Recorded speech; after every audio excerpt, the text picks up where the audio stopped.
We have a situation in the country, a very dangerous situation. And I'll be frank with you right now. I know I'm not supposed to say this because I'm on television and I'm supposed to know everything, but I don't know where this is going to go. But I do know where we are, and we can talk about some things that are coming, some things that we've seen. So let's focus right now on Illinois. Let's focus on Chicago, what's happening there with ICE and their politicians and things like that. Because we have to understand that there are parts of America that are no longer America. And that is very, very difficult for people to hear. For patriots like you to hear, for normies to hear. It's difficult for me to say. It's hard to accept that places that are, should be part of our fabric, should be part of our country, they're not America anymore.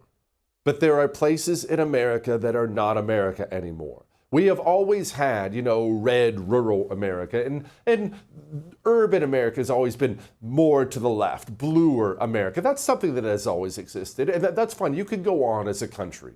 But what we have not had until recent years, maybe a couple decades, is the urban parts of our country, the blue parts of our country, that are completely separate communist fiefdoms, run from the top down, and we'll get to the down here in a few minutes, by communists. Communist governments, they are implementing communism everywhere they can find it.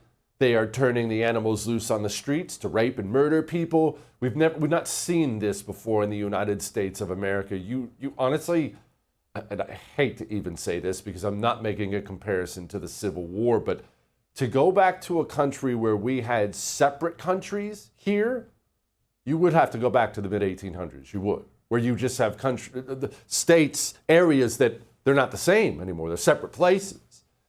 So let's talk about ICE, the street communists in Chicago. ICE has, as predicted, as Trump said he was going to, they've been surging into Chicago to rid Chicago of as many illegals as they can get their hands on.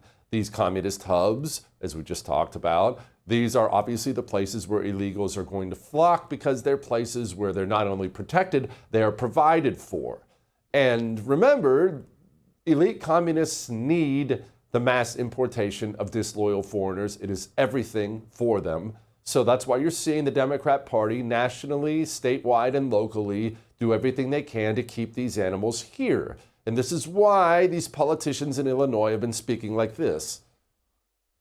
And know that there is the possibility that ICE will be on the ground and causing some mayhem. Don't play into their hand. And if you have the opportunity, please protest, pull out your phone, video everything that they're doing, whether it's an iPhone, an Android, whatever you've got, and make sure that the media sees it. ICE is being very aggressive. Remember that they are zip tying children. They are raiding apartment blocks in the middle of the night, separating children from their families, pulling people out onto the streets naked. They are using Gestapo tactics in Chicago. And this is what Trump wants to do, right? He wants to intimidate the people of Chicago. That's not going to happen. Are you prepared to defend this land that was built by slaves, a land that was built by indigenous people, a land that is built by workers? Are you prepared to defend this land? The people united will always prevail. I need you all to stand firm, to stand strong.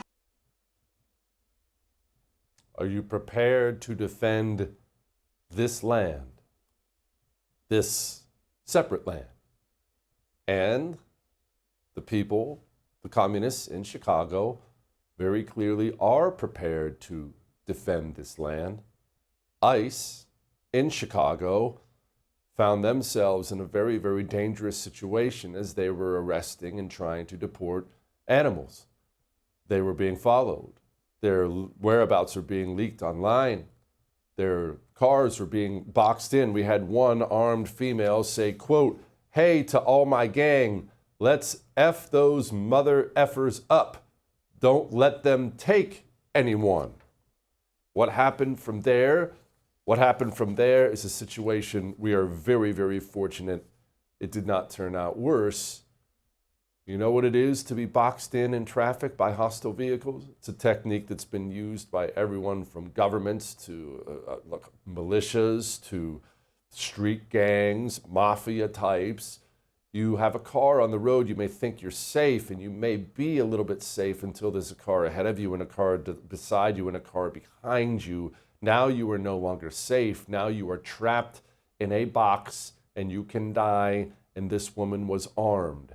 And the situation has gotten so bad for ICE that they needed, and this is going to be the very, very uncomfortable and probably offensive part, they needed the local police department to step in and help.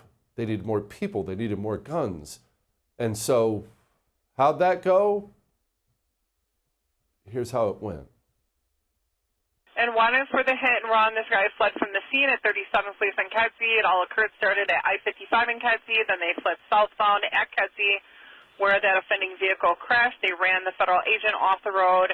For the Chief of Patrol, clear everybody up. We're not responding over there. Radio tick. And again, per the Chief of Patrol, we have all the units that, per 999, Chief of Patrol said all units clear out from there. We're not sending anybody over to that location. 62, we're going to clear out as soon as we can, Spot. We're like locked in over here, so we're going to do the best we can to get out of here as soon as we can.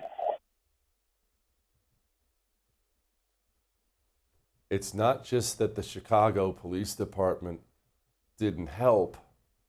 There were officers on the way to help, and the call was put out, hey, leave them.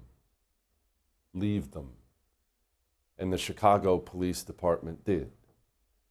Now, if you watch this show every night, obviously we hope you do, you are not surprised that our ICE agents, that our federal officials walked into hostile territory and did not find friendlies, because I told you this was going to happen a month ago. The National Guard comes in. Unlike DC, the Chicago Police Department says, we're not working with you. You're not going to supplement anything. Hey, you want to go solve some crime? Say hello to the South Side. We're going to send in the National Guard without the cooperation of the Chicago Police Department. What happens if you wake up one morning and there's a Chicago gangbanger, black kid, dead with a National Guardsman standing over him? What are the optics of that? Or even worse, what are the optics if it's a National Guard soldier, husband, wife, kids at home, dead on a street corner in Chicago? Not saying don't go. I'm saying be careful. Now, why did I see that coming? Well, this comes back to something we've been talking about for a long time on this show, and this is the part that might make you wince. It might make you throw something at the TV, send me an angry email. Maybe you're just going to turn it off and curse my name, but you need to hear it. I'm not saying this for fun. I'm saying this for your personal safety. This is about you, your children, your relatives, the people you love. Big city police departments in the United States of America cannot be trusted. Big city cops cannot be trusted. Why? Because that hasn't always been the case, right? And I realize there's always been dirty cops here and there. I get that, but that hasn't always been the case, right? Why did it happen? Maybe you remember, this is, 4 years ago. Yeah, it was 2021. Maybe you remember when I told you this.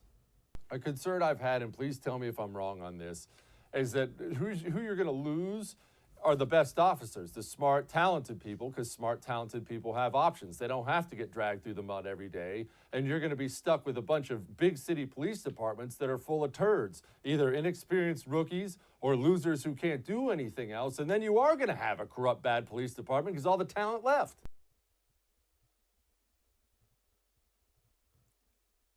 What happened was, and look, it's been happening for years and years and years, don't get me wrong. It just got really accelerated in the wake of George Floyd overdosing on drugs, which of course got blamed on the cops. What happened was these big cities, all run by communists, New York City, Portland, Chicago, we'll get to Portland in a moment.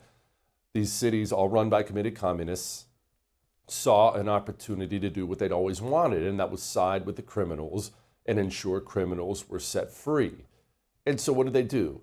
They started cracking down in insane ways on their cops. In Minneapolis, they were sending totally innocent cops to prison for that whole George Floyd thing. Cops in big cities had war declared on them by their communist leadership. So what happened from there? Well, what happened from there was, a lot of guys close to retirement may have toughed it out for a year or two. Some are still trying to tough it out.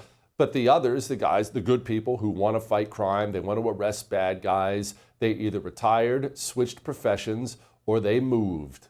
They moved to red areas. They moved to rural America where they can fight crime and arrest bad guys without fear of being thrown in prison if the criminal they're arresting happens to be black. But in big cities in the United States of America, there's still going to be a police force, right? So what happened when the good guys left and moved to Florida and Texas? What happened was the scumbags in leadership hired scumbags in police departments to be the new leaders, and the new police department leaders who are scumbags went out looking for more scumbags, and they have found them. They found them. And they now fill up the ranks. And so when you walk into New York City, you automatically, understandably, have respect when you see that New York City Police Department, when you see that cop car, when you see that cop wearing the NYPD uniform, you automatically think, wow, I wonder if that guy charged into a building on 9/11, but that guy probably wasn't even alive on 9/11. The guys who were alive and around on 9/11 have retired or moved. That new cop you're looking at is a DEI hired dirtball who can't do 3 push-ups and would happily throw you in a dark cage the rest of your life because you voted for Donald Trump. It's happening now. It's where we are right now. Did you see what happened to Nick Sorter in Portland? Nick Sorter, Katie Davenport, I'm sorry. They're journalists trying to cover the Antifa protests in Portland as ICE is putting in their work there. Nick Sorter got assaulted and went to prison. Get out of here, white boy. I'm walking down the street. You ain't going nowhere. Get out of here. I'll you up. I will you up. Get out of here. Get out of here now. You're gonna get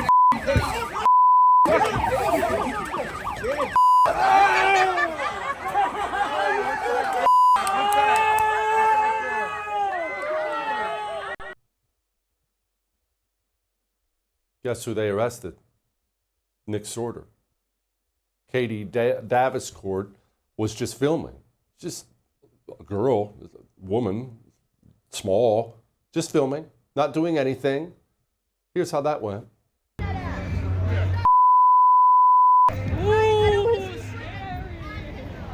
Don't hit me. Oh! She just hit me in the face. Oh my God! You saw how she looked afterwards. You know what she did? What any normal American citizen who thought they were living in a normal American city would do. She ran to a police officer. Not only ran to a police officer, she had tracked the Antifa person who hit her to a location, ran to the police officer, and practically handed him an arrest. The police not only didn't do anything, they blamed her. I know that this stuff is hard to hear. It's hard to hear and accept that we are in a place where you can't trust cops in a big city at all. In fact, they're probably your enemy. And if they have to, they will protect your enemies and send you to jail the first chance they get. I know that's hard to accept, but that's what happens when communists take over an area. They always install their loyal apparatchiks at every level of power. The truth is, the right is going to have to take this back the blue stuff and be a lot more selective with it. all that may have made you uncomfortable. But I am right. I would thank you for coming to my YouTube channel, but I know how brilliant it is, and I know you love it here. So subscribe and watch. We're going to start really ramping things up and putting some funny stuff, some interesting stuff out there, some collaborations. Either way, my YouTube channel is officially the place to be. So stick around.